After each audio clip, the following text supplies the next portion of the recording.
नमस्कार मित्रों, किसान भाइयों। आजकल लोग केमिकल का बहुत ज़्यादा अधिक प्रयोग कर रहे हैं, लेकिन जो उत्पादन जैविक खेती में है वो उत्पादन हम केमिकल द्वारा नहीं ले सकते।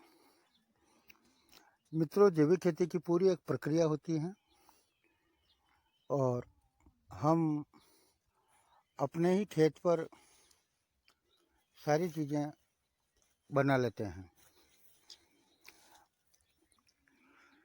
मित्रों, जैविक खेती में सबसे पहला काम होता है अपने वर्मी कंपोस्ट का। वर्मी कंपोस्ट से हम वर्मी वाश भी बना सकते हैं, और यदि फसलों में ट्राइकोडर्मा देना हो तो हम वर्मी कंपोस्ट के साथ ट्राइकोडर्मा को मिला करके फिर उसको उसकी संख्या बढ़ा करके हम अपने फसलों में दे सकते हैं। वैसे हमारा कृषि विभाग वक्त वक्त पर मार्गदर्शन करता रहता है। अधिकारीगण जैविक खेती के प्रति बहुत ही अच्छी तरह से जागरूक भी हैं और किसानों को जागरूक भी कर रहे हैं। ये वर्मी कंपोस्ट की यूनिट है जिसमें वर्मी कंपोस्ट तैयार हो रहा है, वर्मी वाश भी तैयार होता है सर। और हमारी फसलों की गुणवत्ता जो है वो वर्मी कंपोस्ट में काफ़ी हद तक बढ़ जाती है। देसी खाद की महत्ता को किसान धीरे धीरे भूलता जा रहा है और हम सब एक ऐसी अंधी दौड़ में दौड़ रहे हैं जहाँ पर हमें जल्दी चाहिए और ज़्यादा चाहिए, लेकिन ज़्यादा की चाहत में हम ऐसे रोगों को निमंत्रण दे रहे हैं जिनका इलाज मुश्किल भी है और कुछ लाइलाज भी। मित्रों, ये इसमें मैंने जीवामृत तैयार किया हुआ है।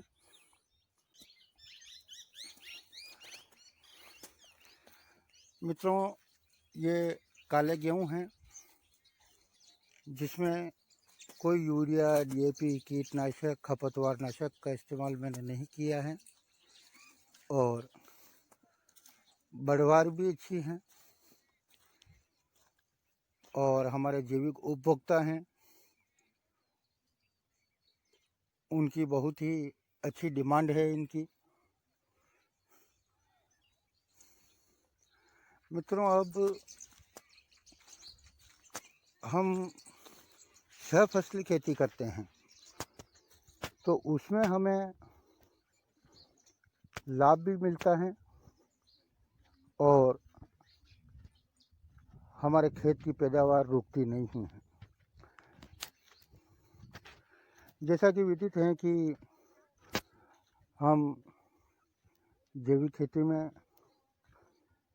बहुत सारे ऐसी चीज़ों का प्रयोग करते हैं जो हमारे आसपास हैं। अब ये हमारी जो पुरानी देसी अश्वगंधा है उसका पौधा है। आजकल जो खेतों में लगाते हैं वो बीज अलग हैं, ये पुराना पौधा है।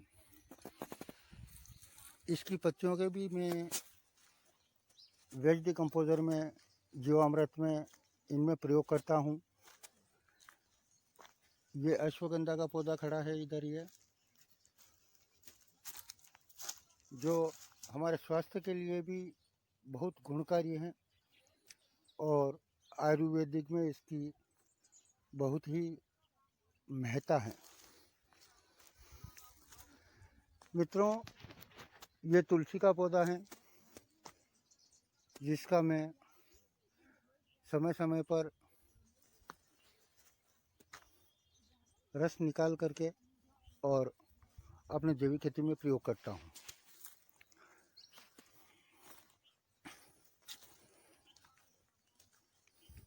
जैविक खेती का कमाल ये है कि हम जैसा चाहें वैसा उत्पादन ले सकते हैं।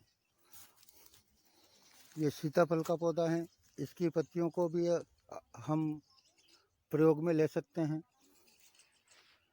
और मित्रों, जैविक खेती में एक नया प्रयोग किया जिसमें मैंने इसमें 4 चीज़ें डाली हैं। ये देखिए आपके सामने है पौधा।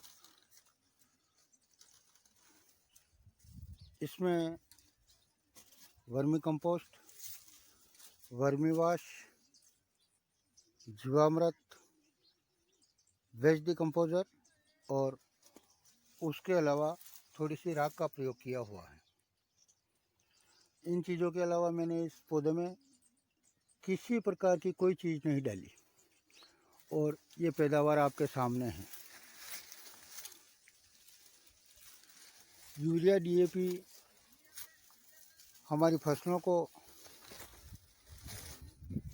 बढ़ाते हैं, पैदावार भी ज़्यादा देते हैं, लेकिन हमारी ज़मीन बहुत ही सख्त होती जा रही है।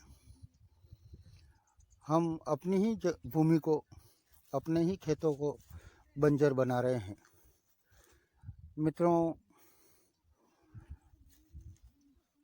अगर हम इसी तरह से केमिकल और फर्टिलाइज़र वगैरह का प्रयोग करते रहे तो वह दिन दूर नहीं जब हम हमारे खेतों से उपज के बदले नुकसान ही उठाएंगे। सहफसली खेती में मित्रों मैंने ये पपीते लगा रखे हैं। ये छोटा पौधा है और ये पपीते लगने शुरू हो गए हैं। ये करीबन 3000 से ज़्यादा पौधे हैं। गिने तो नहीं हैं मैंने, लेकिन 3000 से ज़्यादा पौधे हैं। और निमिटोड के रोकथाम के लिए ये बीच बीच में गेंदे के फूल लगा रखे हैं मैंने। इसके अलावा ये इसी साल मैंने अमरूद के पौधे लगाए हैं। ये अमरूद के पौधे हैं और ये मल्चिंग कर रखी है। अब इन पपीतों में मैं टमाटर की पौध तैयार कर रहा हूँ और टमाटर लगाऊंगा। बीज अभी आना है। ये अमरूद के पौधे हैं, ये पपीता लग रहे हैं। देखिए आप, ये पौधा पतला है लेकिन जो पपीते लग रहे हैं वो साइज आपके सामने हैं। और ये वो देसी वैरायटी है। ये आम का पौधा है। हम हर प्रकार से उत्पादन लेने में सक्षम हैं और रसायन मुक्त खेती अगर हमें करनी है तो हमें यूरिया, डीएपी, कीटनाशक इन सब का प्रयोग बंद करना पड़ेगा। हमारी सरकारें हमें बहुत ही प्रोत्साहन कर रही हैं और सरकारी योजनाओं में जैविक खेती करने वालों के लिए बहुत सारी योजनाएं ऐसी हैं जिससे किसान लाभान्वित हो सकता है। अपने निकटतम कृषि विभाग से संपर्क करें और जैविक खेती को अपनाएं। मित्रों, ये अश्वगंधा का पौधा है, ये करंज का पौधा है। इसकी पत्तियों का, इसका तेल का हम औषधि रूप में प्रयोग कर सकते हैं। ये जामुन का पौधा है और ठीक इसके नीचे एलोवेरा का पौधा लगा हुआ है। और ये इधर मैंने पुदीना लगाया हुआ है। ये पुदीने का पौधा है और इसके साथ ही ये हल्की सी अंगूर की बेल चल रही है, जो अभी शीतकालीन सर्दी का मौसम होने की वजह से इसकी पत्तियां झड़ चुकी हैं। सहफसली खेती में अभी मैंने शुरुआत की है और ये देखिए, ये मारवाड़ का पौधा है। जिसको खेजड़ली भी बोलते हैं और सांगरी भी बोलते हैं। ये सांगरी का पौधा मैंने बाहर से मंगा करके यहाँ पर लगवाया है। प्रयोग के तौर पर देख रहा हूँ कि इसका क्या रिजल्ट मिलता है।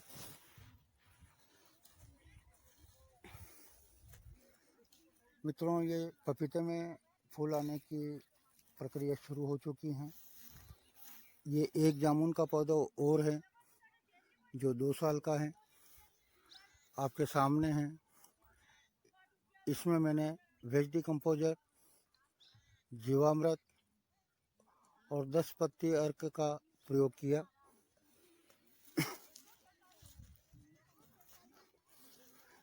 मित्रों, खपतवार नाशक का भी मैं इस्तेमाल नहीं करता हूँ। देखिए, ये खपतवार आपके सामने है। वो उधर मजदूर खपतवार उखाड़ रहे हैं और इस पर अब मैं मल्चिंग करके टमाटर और मिर्च की फसल लगाऊंगा।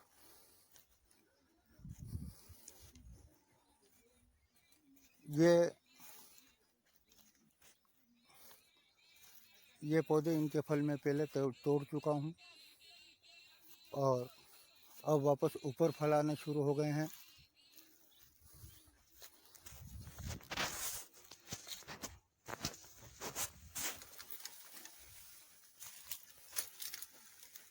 ये पपीता पकने के कगार पर आ चुका है।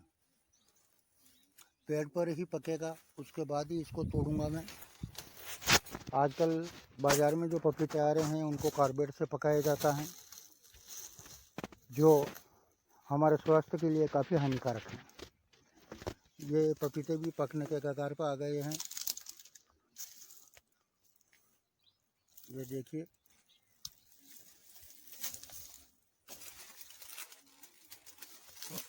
मित्रों, अगर हमें शुद्ध खाना है, स्वस्थ रहना है और हमारे अपने परिवार को अगर सुखी, संपन्न और निरोग रखना है तो हमें जैविक खेती अपनानी चाहिए। ये जो फसल खड़ी है, ये मेरी ज़मीन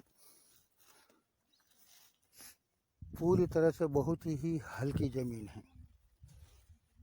ये देखिए, पत्थर पड़े हैं आपके सामने, पूरी पथरीली ज़मीन है। ये मेरे लिए जैविक खेती का और गौ माता का आशीर्वाद है कि ऐसी पथरीली ज़मीन में मैं बहुत ही कामयाबी के साथ फसल लेने में कामयाब रहा हूँ।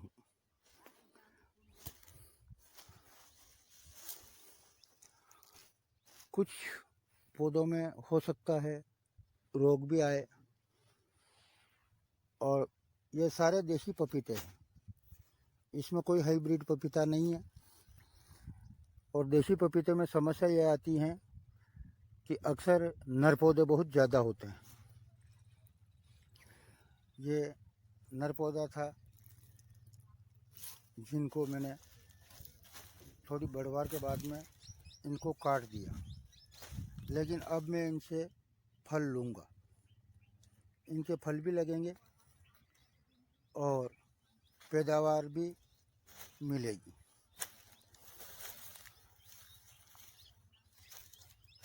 मित्रों, मैं तो आपसे सभी मित्र भाइयों से यही कहूँगा कि आप जैविक अपनाएं, शुद्ध खाएं, स्वस्थ रहें, मस्त रहें और समय समय पर कृषि विभाग के अधिकारियों से संपर्क करते रहें। वो आपका मार्गदर्शन करते रहेंगे। इसी के साथ जय हिंद, वंदे मातरम, जय जवान, जय किसान।